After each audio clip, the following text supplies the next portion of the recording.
অভিনয়ে আসলে আমি ওই অর্থে তো অভিনয় তো পারি না, কিন্তু আমার অভিনয় হয়তো মানুষে পছন্দ করে, যার জন্য হয়তো বা মানুষে দেখে। এই জন্যই করা আর কি। যেদিন মানুষে পছন্দ করবে না অভিনয়, সেদিন থেকে আর করব না। আসল পরিচয় তো আসলে আমি পরিচালক। পরিচালনা করতে চাই, কিছু ক্রিয়েট করতে চাই, এটাই তো, আর তো কিছু না। মেরিল প্রথম আলোর কাছে তো আসলে কী চাওয়া?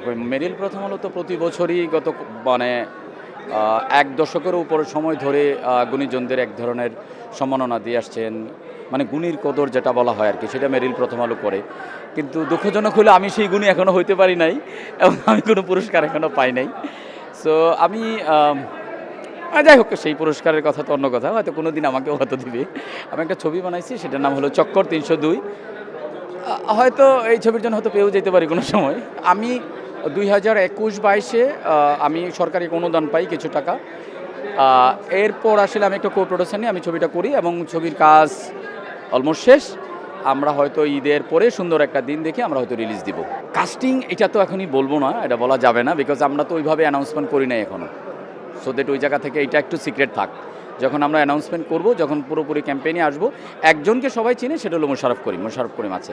এইটা একটা মার্ডার মিস্ট্রি, আর বোনাস হিসেবে এটা একটা সম্পর্কের গল্প।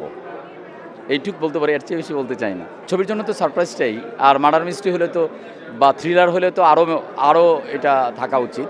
সো ওই জায়গা থেকে দর্শকদের একটু অপেক্ষা করতে হবে আরও প্রায় মাসখানেক, দেন এটা আর কি।